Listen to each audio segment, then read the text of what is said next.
A paz do Senhor, meus irmãos, estamos novamente juntos, né? Os nossos irmãos que estão aí conectados. Nós vamos, desta feita, estar falando da aula de número 2 da nossa revista da Escola Dominical para os Jovens. Mais uma videoaula, quero crer, Deus vai nos abençoar, todos nós, né? Como tem abençoado em todas as nossas videoaulas. Então eu quero, nesta manhã, falar sobre um assunto que, dentre outros, todos eles são maravilhosos. Eu quero falar hoje sobre, na aula de número 2 da revista da Escola Dominical para os Jovens, a alegria pela nova vida em Cristo. Alegria pela nova vida em Cristo. Nós temos um tema geral, né? A igreja do arrebatamento. E o autor usou, né, para falar sobre este assunto, a carta de Paulo aos Tessalonicenses. Então nós vamos ver aqui, né, o padrão dos Tessalonicenses para estes últimos dias. O padrão dos Tessalonicenses para estes últimos dias. Então, a revista da Escola Dominical para Jovens vai abordar esse tema, né? A igreja do arrebatamento. Obviamente que a lição de número 1 já ministrada, agora nós vamos então entrar para a lição de número 2, né? Sempre a lição de número 1 fala, né, do contexto histórico, fala das ideias principais sobre este assunto arrebatamento, no que tange aos Tessalonicenses. Então, coube a mim falar sobre este tema, da qual já falei, a alegria pela nova vida em Cristo, lição de número 2, dando sequência aos assuntos propostos na lição de número 1. Então vamos ver lá. Nós temos aqui, meus irmãos, a leitura do texto bíblico, que é o que nós vamos fazer então, sem mais delongas. Eu saúdo a todos com a paz de nosso Senhor e Salvador Jesus Cristo. Vamos lá então, texto bíblico. Primeira carta de Paulo aos Tessalonicenses, capítulo de número 1, versículos de número 2 a 10. Vamos lá. Sempre damos graças a Deus por vós todos, fazendo menção de vós em nossas orações, lembrando-nos sem cessar da obra da vossa fé, do trabalho do amor e da paciência, da esperança em nosso Senhor Jesus Cristo, diante de nosso Deus e Pai. Sabendo, amados irmãos, que a vossa eleição é de Deus. Que maravilha! Porque o nosso evangelho não foi a vós somente em palavras. Eu gosto muito de todos os versículos, mas sempre tem alguns que nos chamam mais atenção. Por quê? Porque, vejam só, irmãos, porque o nosso evangelho não foi a vós somente em palavras. Somente em palavras, mas também em poder e no Espírito Santo, e em muita certeza, como bem sabeis, quais fomos entre vós por amor a todos. Por que eu gosto deste versículo, dentre os demais que li, todos eles, mas enfatizo este, né? Que, olha, vou ler de novo, porque o nosso evangelho não era de Paulo, era o nosso evangelho. Não foi a vós somente em palavras. O que é que Paulo está querendo dizer aqui? Eu sempre enfatizo isso, irmãos, nós, ministros da palavra, nós, crentes em geral, temos que pensar nisso. E a palavra que eu uso, irmãos, para definir este versículo, este pensamento, quando ele diz, porque o nosso evangelho não foi somente em palavras. Eu lembro, irmãos, eu sou repetitivo nisso, eu lembro da minha formação acadêmica no ponto de vista daquela palavrinha chamada teoria somente. Teoria. Então, nós cristãos jamais devemos ser apenas teóricos da fé. Não pode ser assim. Não é? Para sermos verdadeiramente cristãos. E todo este assunto também vai apontar para isto, né? Que devemos, então, não ser teóricos da fé somente. Tanto é que ele conclui no versículo essa ideia. Olha só, vou ler de novo. Porque o nosso evangelho não foi a vós somente em palavras, mas também em poder. Né? Em poder. Aqui, que poder é esse que Paulo tinha? Que poder é esse que Paulo tinha? Obviamente que não é um poder meramente humano. De onde que vem esse poder? Jesus disse, recebereis poder, né? Recebereis poder. E de onde que vem isso? Não vem de nós. É dom de Deus, não vem do homem, vem de Deus através do Espírito Santo. É o que diz aqui, olha lá, ó, o poder e no Espírito Santo, E em muita certeza, convicção de Paulo, como bem sabeis, eles sabiam disso, tinham visto isso. Isso é maravilhoso. Quais fomos entre vós e por amor de vós. Então tudo se resume, irmãos, nisto, a ação de Deus sobre a nossa vida e então fazer o que devemos fazer, não apenas sermos teóricos da fé. Enfim, e vós fostes feitos nossos imitadores. Por isso tem que imitar mesmo, não tem como. E do Senhor, recebendo a palavra em muita tribulação. E isto não foi feito, irmãos, em situações tão tranquilas de vivência humana. Não, foi feito em meio a tribulações. Com o gozo do Espírito Santo, ficar em tribulação e gozar, só Deus mesmo, pelo Espírito Santo. De maneira que fosses exemplo para todos os fiéis na Macedônia e Acaia. Exemplo, né? Então, o testemunho, essa lição vai apontar para isso também. Porque por vós soou a palavra do Senhor, não somente na Macedônia e Acaia, mas também em todos os lugares. A vossa fé para com Deus se espalhou de tal maneira que já dela não temos necessidade de falar coisa alguma. Veja, irmãos, veja aqui a autoridade nas palavras de Paulo. Veja, então, é o que eu penso às vezes no mundo ocidental cristão. Já foi espalhada pelo mundo inteiro. O problema não está aí em espalhar, é como fazer, não é? Se Deus não tiver nesse negócio através do Espírito Santo, é inócuo. Inócuo, é teórico apenas. Pois bem, então vamos lá.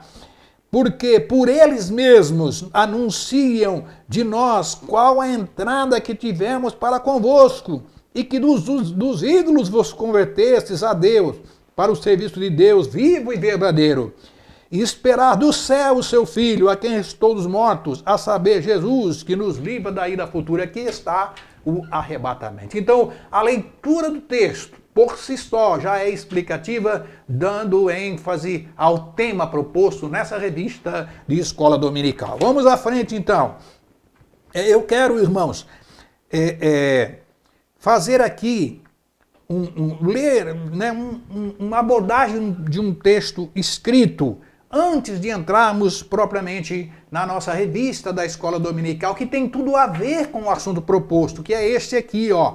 Os convertidos, capítulo 1 da epístola aos Tessalonicenses. Ó, por este primeiro capítulo, sabemos que Timóteo relatou a Paulo que os inimigos do apóstolo estavam levando os crentes tessalonicenses a duvidarem da salvação.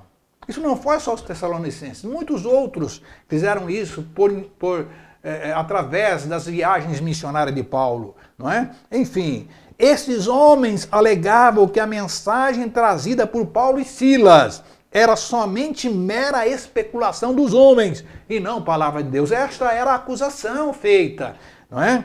Pois bem, nesse primeiro capítulo, Paulo defende o evangelho por ele pregado, lembrando aos Tessalonicenses que, abre aspas aí, nosso evangelho que chegou até vós, de novo, nosso evangelho que chegou até vós, não somente em palavra, mas sobretudo em poder no Espírito Santo, glorificado seja o nome de nosso Senhor e Salvador Jesus Cristo. Capítulo 1, versículo 5, como já li no texto áureo, Paulo desafia crentes a meditarem nas suas experiências pessoais de conversão. Isso eu vou falar também neste assunto, porque também, assim como Paulo, tenho essas experiências, e é necessário que se diga não para a exaltação humana, não para dizermos que somos melhores do que ninguém, não é nada disso, é porque sereis testemunhas. Jerusalém, né? Samaria, confins da terra, enfim, em todos os lugares. Então, vou ler de novo, Paulo desafia esses crentes a meditarem nas suas experiências pessoais de conversão, meditar ali. Precisamos refletir naquilo que Deus fez nas nossas vidas, não é? Além da palavra de Deus, Bíblia, inerrante, que temos lá como a nossa única e exclusiva regra de fé e prática. Vamos para frente. A mudança radical em suas vidas, quando eles aceitaram a Cristo, veja que coisa linda isso. Que maravilha. Deveria ser prova bastante do verdadeiro poder do Evangelho. Ninguém me engane. Que Deus fez na minha vida, a experiência minha com Deus, todos nós temos que ter. Então não é só teoria.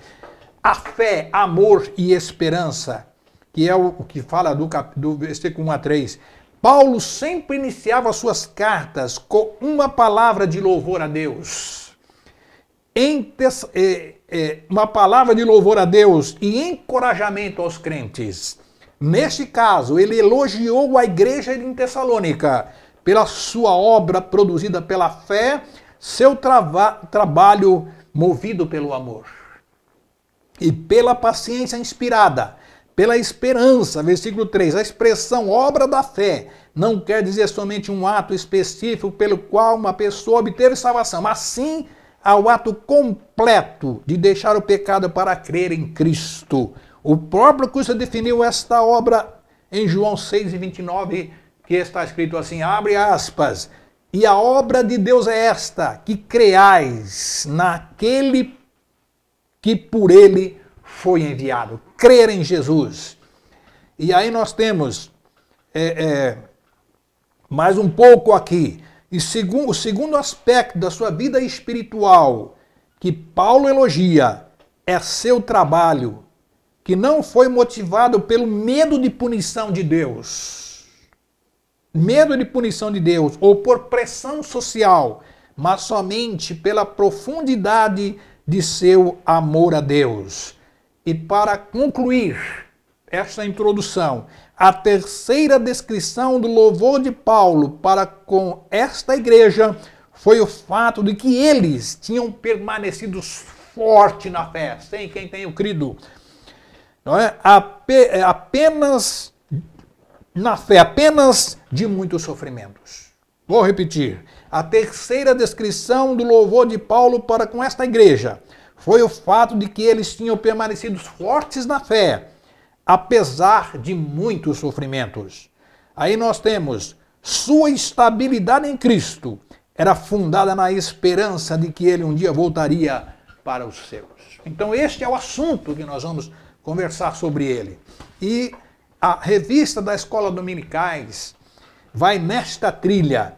Então aqui, ó, a nossa introdução, nós vamos ler e vamos explicar. Né? Eu gosto disso, porque nós temos que ser fiel ao texto. Logo no início de sua primeira epístola aos Tessalonicenses, Paulo preocupa-se em tornar claro àqueles irmãos seu cuidado e amor por eles. Como demonstrar o apóstolo, esses sentimentos tinham uma dupla origem. Em primeiro lugar, naturalmente brotavam do coração de pai. É o pai na fé. Eu tive, graças a Deus. De onde deriva toda e qualquer experiência de amor verdadeiro que vivenciamos. Em segundo lugar, Primeiro, pai na fé. Segundo lugar, mas não menos importante, a afeição daquele pastor por aquele grupo de novos convertidos em resultado da nobreza espiritual. Eu miro como exemplo, obviamente, Paulo, né? Um expoente apóstolo, mas tive uma pessoa também na minha vida, eu vou ser franco nas minhas palavras, foi o meu próprio sogro, pastor de uma igreja, presbítero, mas pastor de uma igreja no meu início de conversão, que foi pai na fé e muito amoroso. E eu vou falar um pouquinho sobre isso mais à frente também, mas muito amoroso pela obra de Deus, não é? É necessário lembrarmos que quando falamos da igreja em Tessalonicenses, estamos tratando de uma comunidade que nasceu debaixo de forte perseguição, coisa que hoje nós não vivemos, né, diretamente. É mais no campo ideológico. Existe hoje no campo ideológico, mas não em violência física. Né? Existe em outros países. No Brasil existiu lá no passado, mas também não foi tão assim violento assim.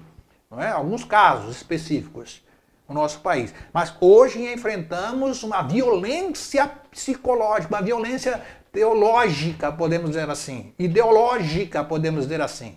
Não é? Pois bem, estudei sobre isso em outra revista, né? Principalmente na questão dessa ideologia de gênero, por exemplo. Então é complicado essa questão teológica.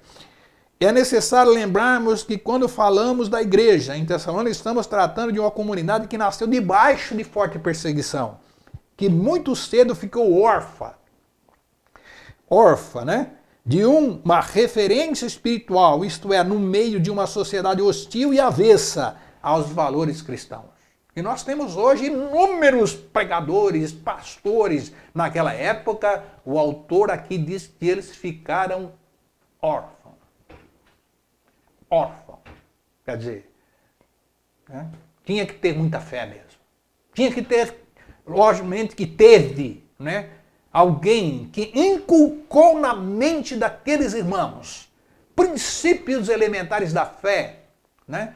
Uma profundidade em falar desde o início do ministério cristão, né? Cristo, até a morte e ressurreição de Jesus, que é o arrebatamento, né? Com uma graça, com uma sabedoria de Deus vinda do Espírito Santo. E aí vemos, entretanto, a despeito desse conjunto de circunstâncias contrárias, a igreja em Tessalônica floresceu.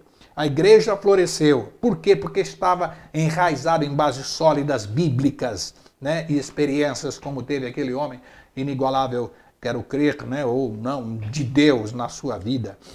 Paulo, os irmãos daquela cidade abandonaram suas tradições idólatras e propuseram-se viver a radicalidade do evangelho em sua visão literal, aspirando com muita singeleza de coração o dia do Senhor. Então esta é a introdução.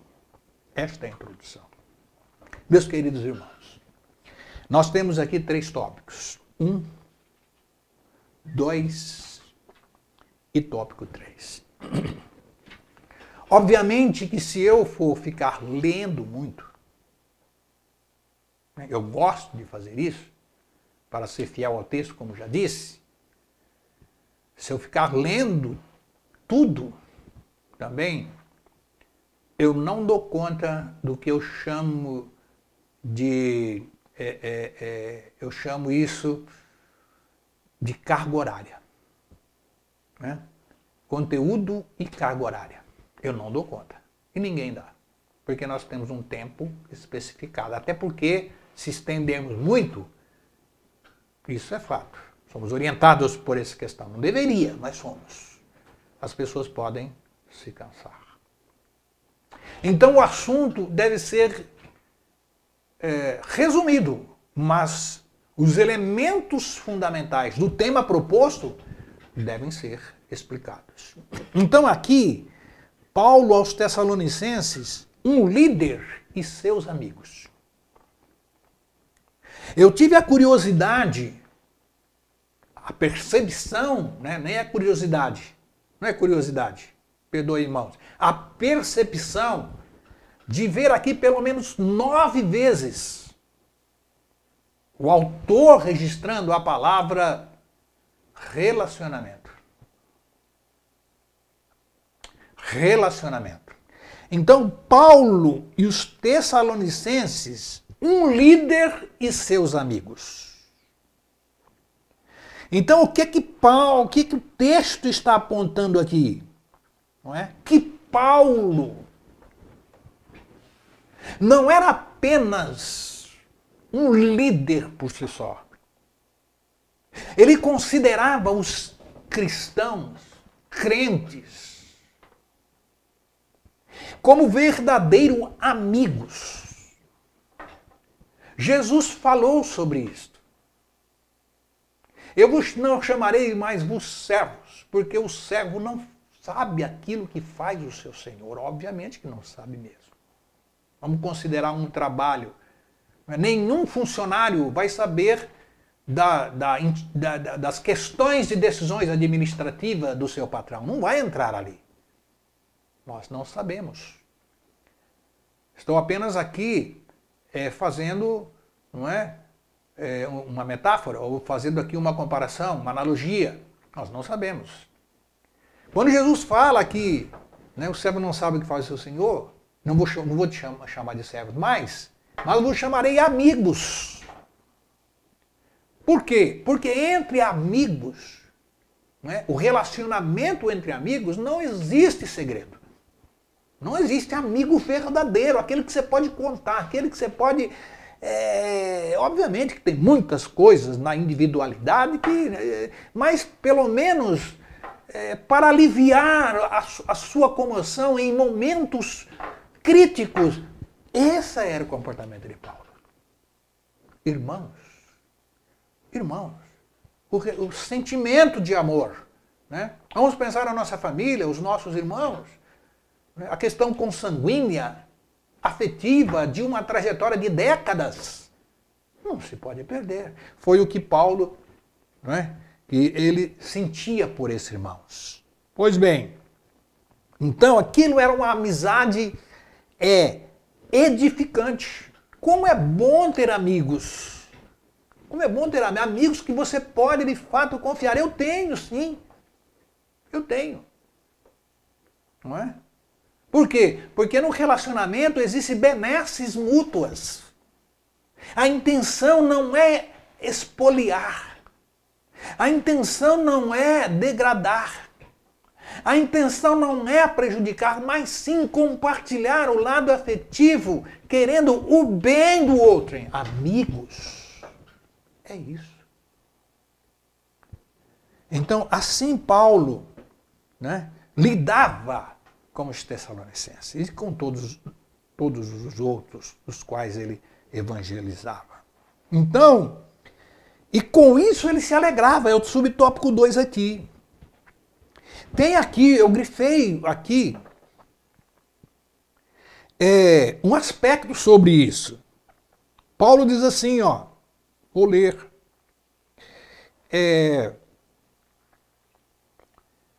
Pessoas, né, o parágrafo aqui é extenso, muito extenso, né, é um parágrafo muito extenso aqui. Então eu vou, o parágrafo que é extenso, então eu vou citar aqui, ó.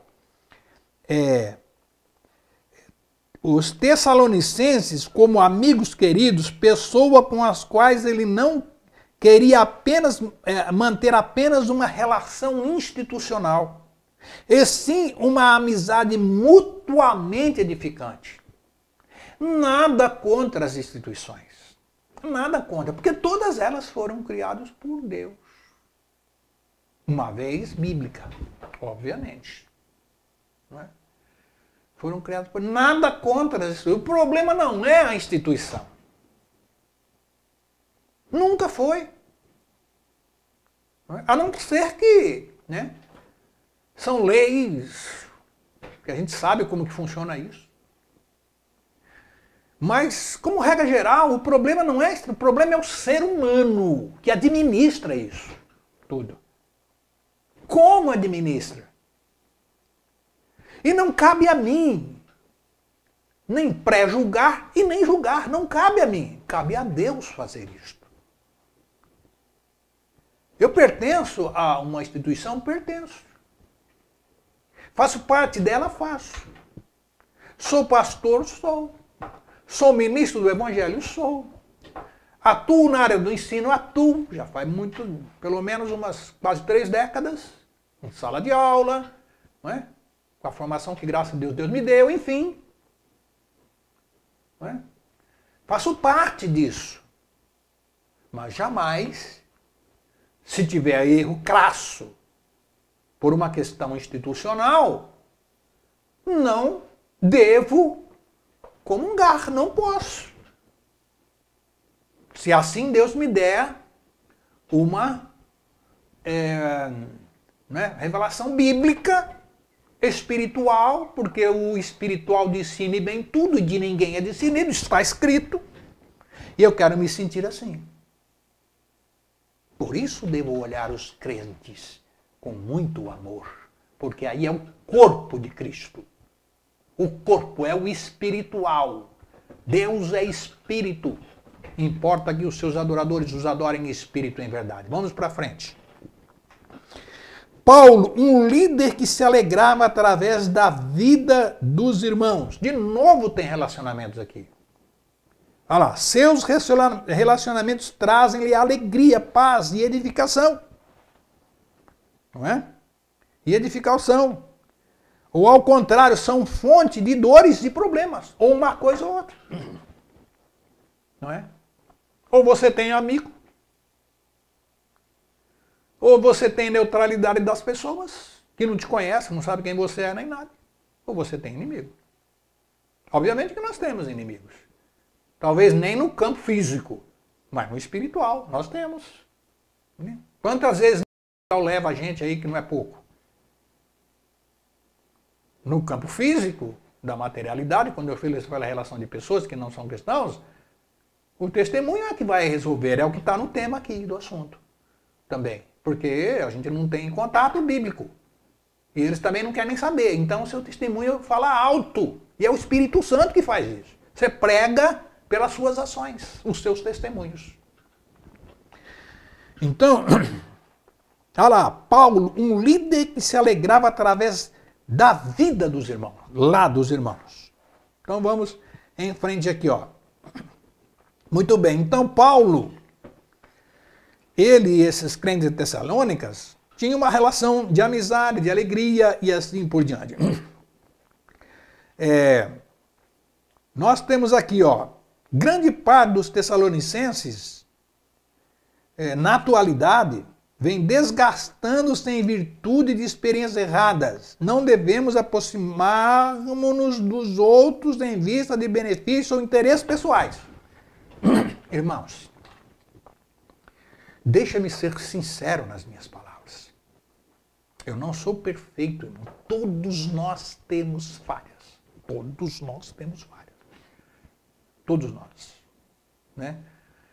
Existem falhas, todas elas, não tem pecadinho nem pecadão. Mas tem algumas com um agravante temeroso até. Com um agravante, irmãos, que prejudica muita gente, mata a gente, é muito complicado. Muito complicado. Então, tem uma palavrinha que eu venho pensando para mim. Eu tô analisando as questões, mas é eu, comigo mesmo, é para mim. Não é para o outro, para mim. Que eu devo pensar sobre. É a questão das tendenciosidades. Tendenciosidades. Como é a minha ação? Para agir usando a palavra, testemunhando, né, com qual é a intenção minha sobre isso? Qual era a de Paulo neste tema? Qual é a minha na contextualização?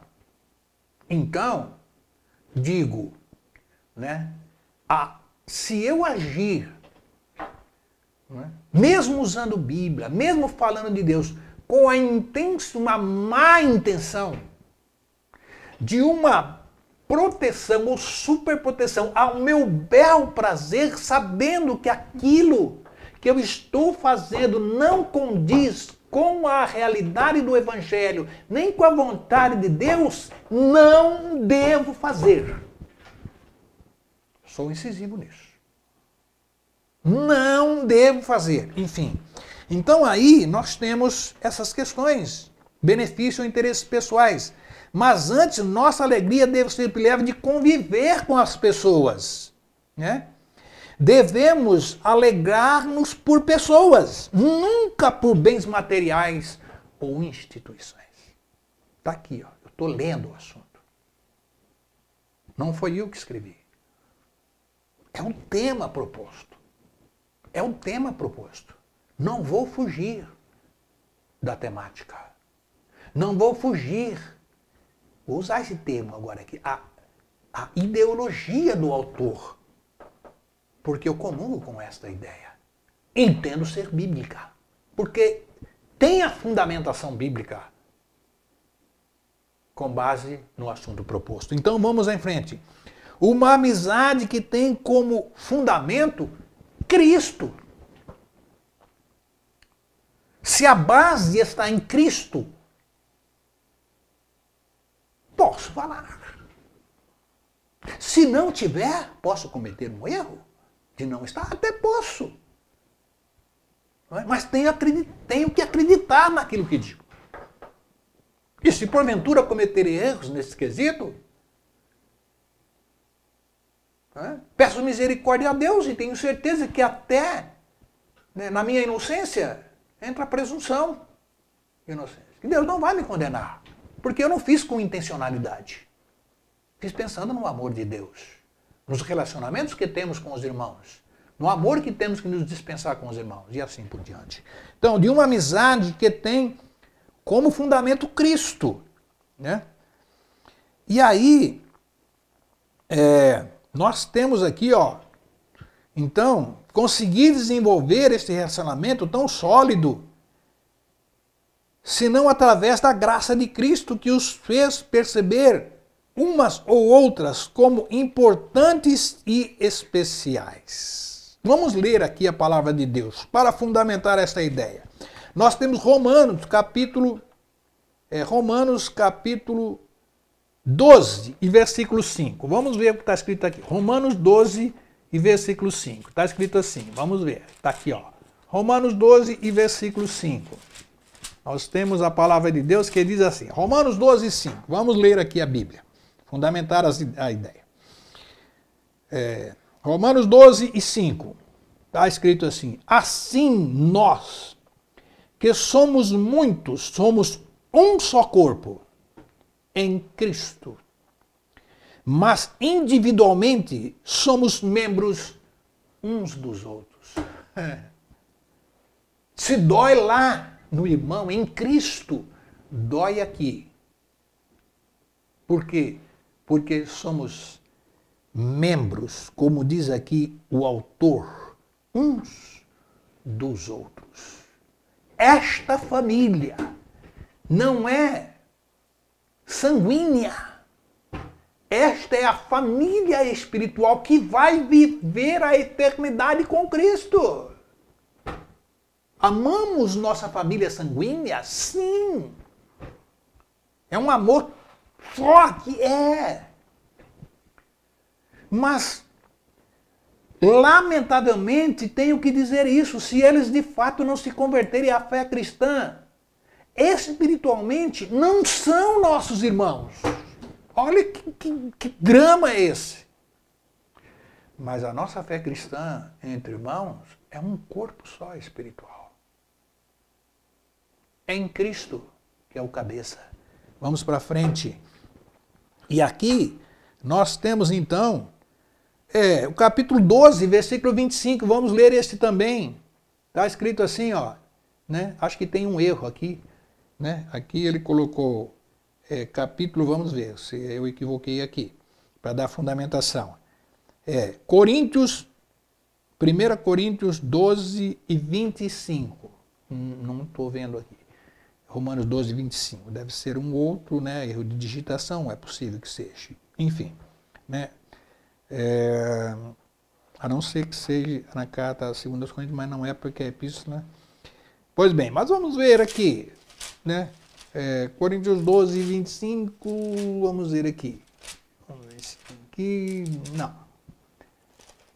Enfim, este versículo da qual já li é suficiente para fundamentar esta ideia do corpo de Cristo, do corpo de Cristo.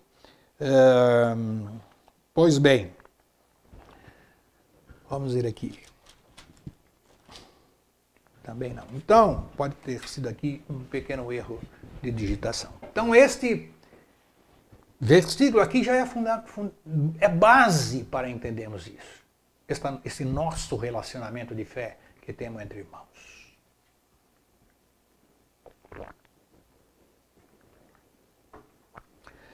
Vamos prosseguir então agora.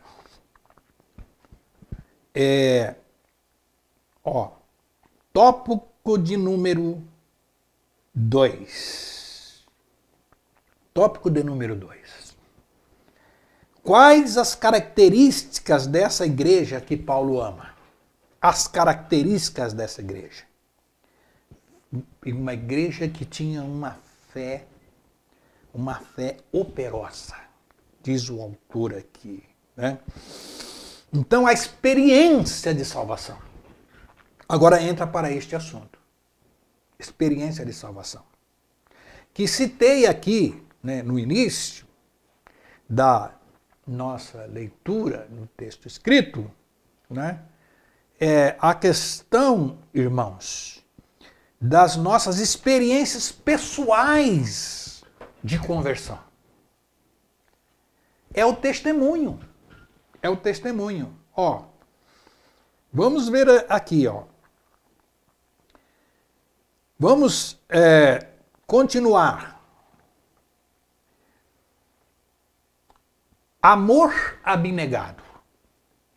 Vou ler um pouquinho aqui. Os tessalonicenses receberam a verdade do evangelho na convicção que não era mais para si que eles deveriam viver, e sim para Cristo e para o serviço do outro. 1 Tessalonicenses, capítulo 4, versículo 9, 10 e 12. Vamos ler?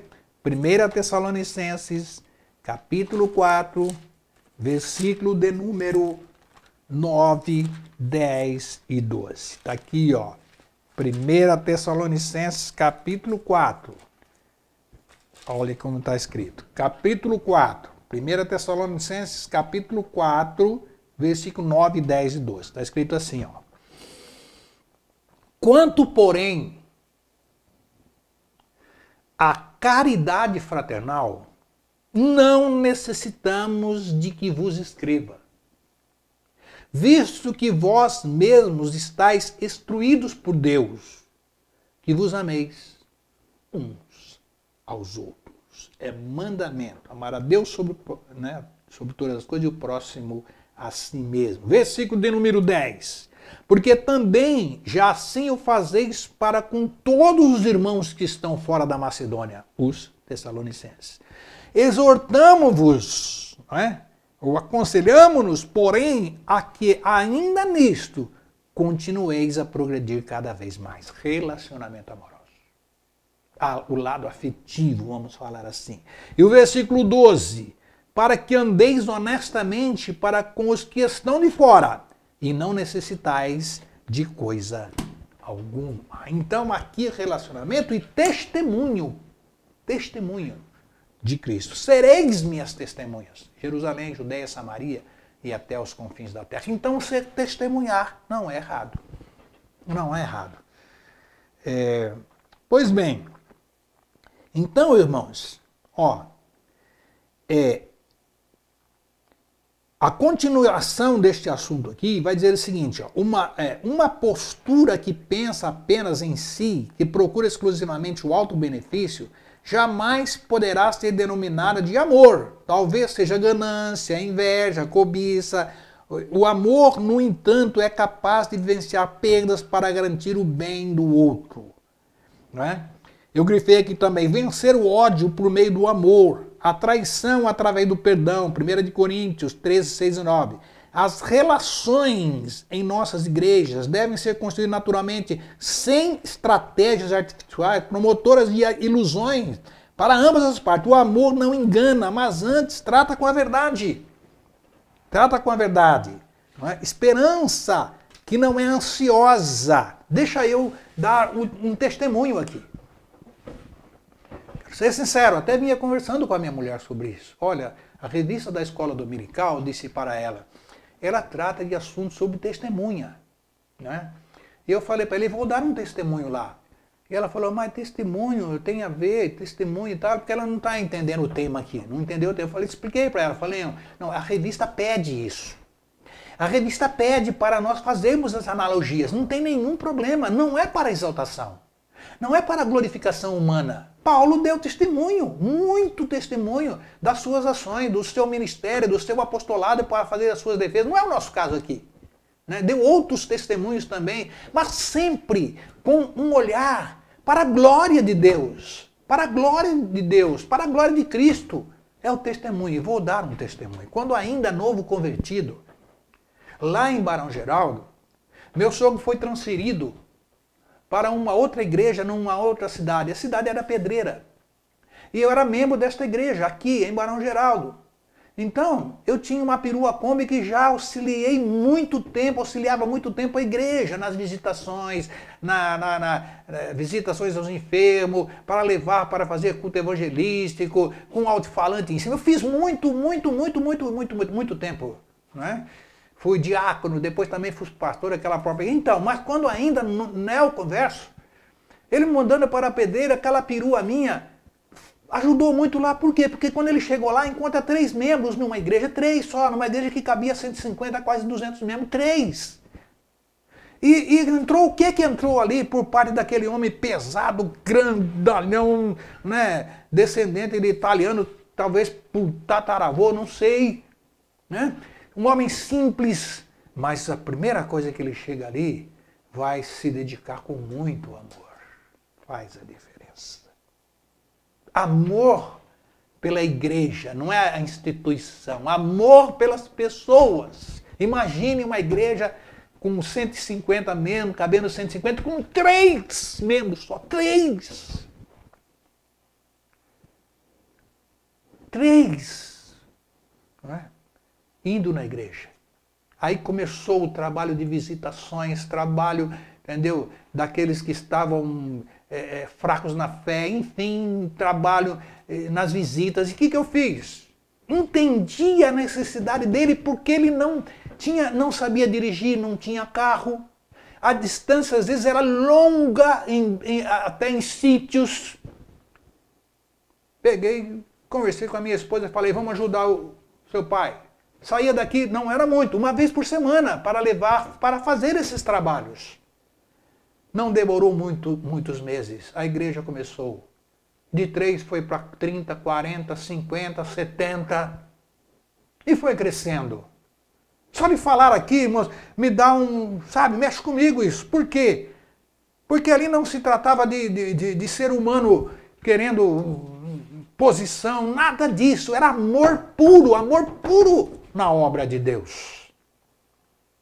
Não era disputas envolvida no quesito inverno, não era nada disso, era amor puro pela igreja. E eu fiz parte também desse trabalho. Fiz parte. Essa perua Kombi, escuta isso, irmãos. Chegou um período, eu vendi ela, não é? Porque eu congregava, não precisou mais de ajuda, a igreja lá cresceu, aumentou, não precisava mais daquela ajuda. Tinha irmãos com carro, essa coisa que precisasse, ele tinha ajuda. Aleluia. Até me emociona, irmãos. Essa perua, de repente eu recebo uma intimação lá em casa, para comparecer na delegacia lá em Americana. Nem sabia do que se tratava, era só uma intimação.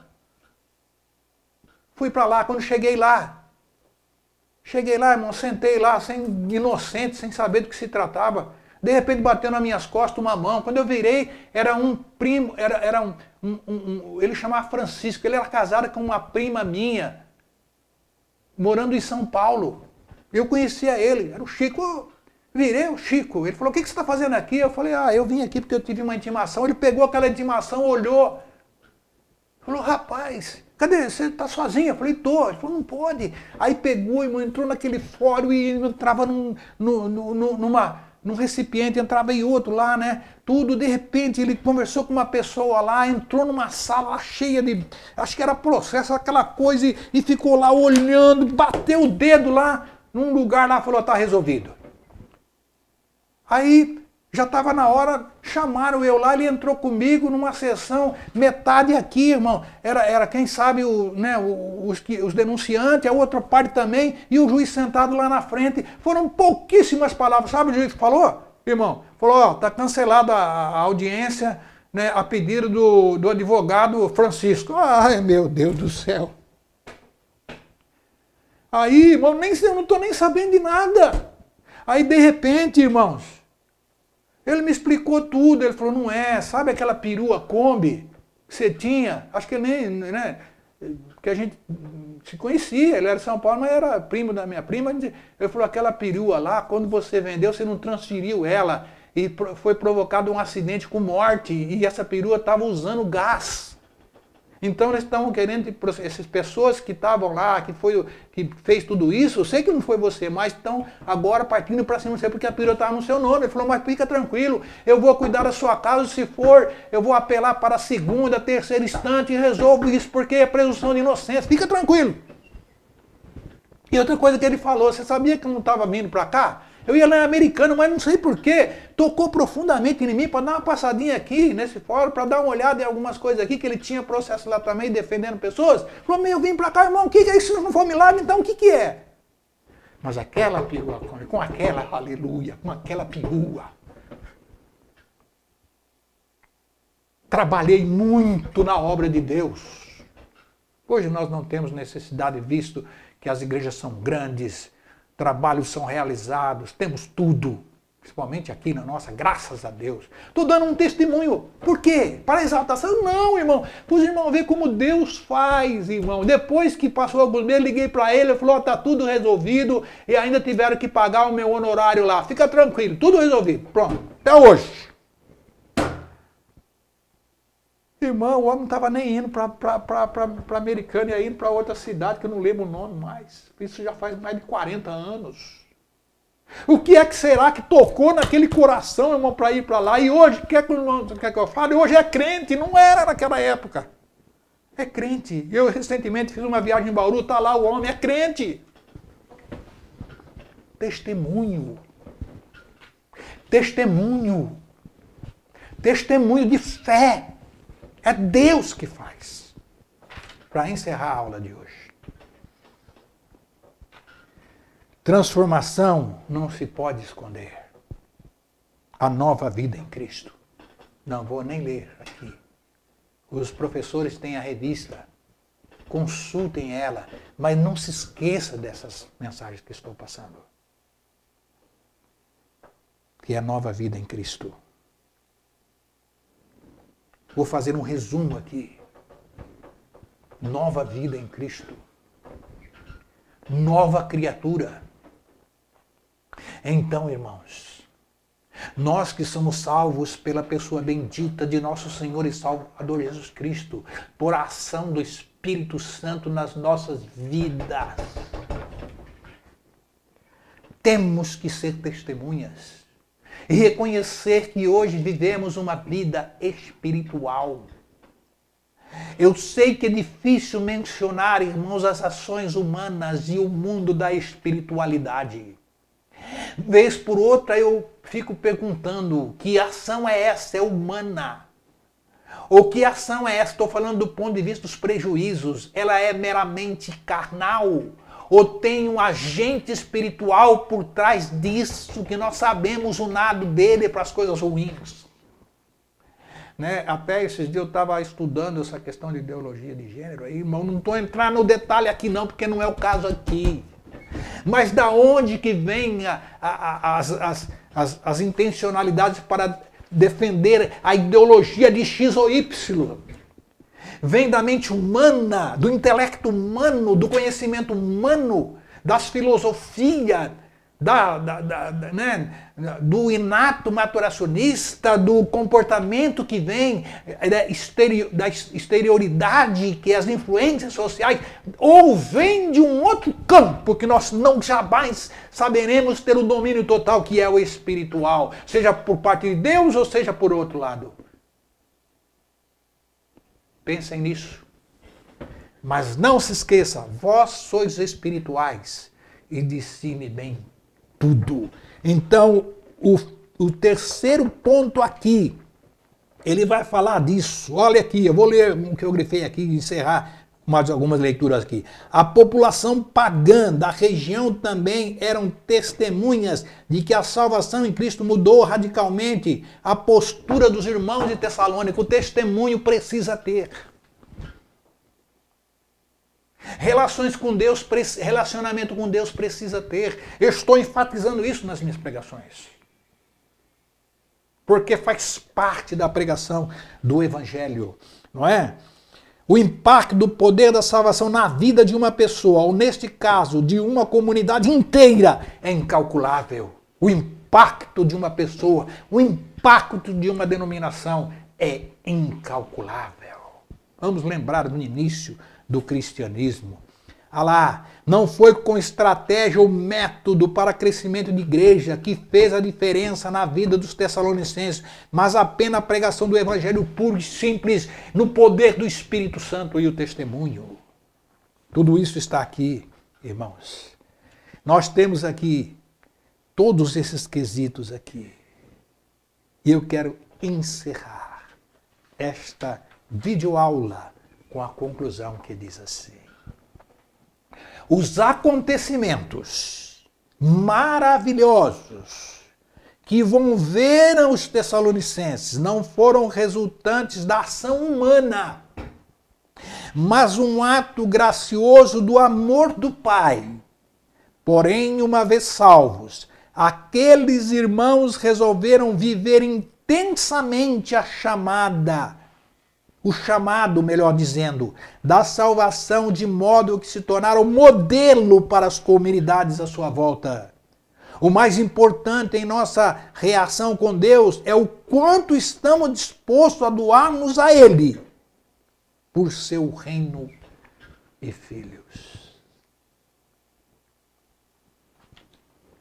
Então, para resumir, irmãos, nós temos aqui, não é?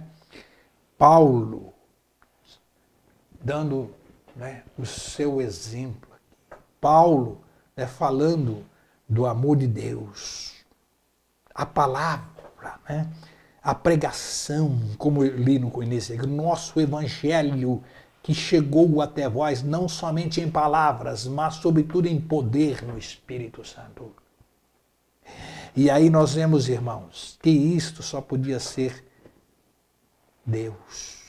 Né? A experiência pessoais da conversão.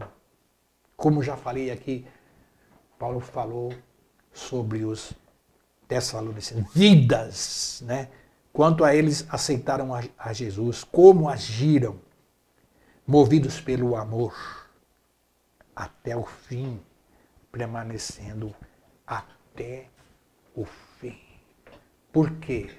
Agora, como o tema principal da revista toda, não dessa lição que eu ministrei aqui, mas da revista toda é o arrebatamento, devemos pensar, muitos chamados, poucos escolhidos. Temos que pensar, irmãos, neste arrebatamento da vinda de Jesus. Ou se porventura nós irmos antes disto. Né? O nosso legado, o que vamos deixar, nossa fé, aquilo que abraçamos, nosso testemunho. A igreja do Senhor Jesus na face da terra. Né? As influências que existem. Né? Sejam benignas, sejam malignas. Temos que entender essas questões para que sejamos de fato crentes, fiéis a Deus. Tá? esperando o arrebatamento. Eu vou de novo terminar também esta videoaula com as palavras do apóstolo Paulo, não é? As palavras de Paulo é essa: combati o bom combate, acabei a carreira, guardei a fé. Resta-me tão somente a coroa, que o justo juiz me dará naquele dia. E não somente a mim, mas a todos os meus irmãos que amamos. Né? Todos somos uma família espiritual e lá estaremos juntos um dia. Não somente a minha, mas a tantos quantos amarem a sua vida. E assim deve ser. E aqui eu termino então esta videoaula em nome de Jesus. Deus que abençoe a todos os meus queridos irmãos, professores, ministrantes destas revistas de jovens e todos quantos porventura estão em sintonia com esta videoaula. Deus que abençoe a todos em nome de Jesus. Amém.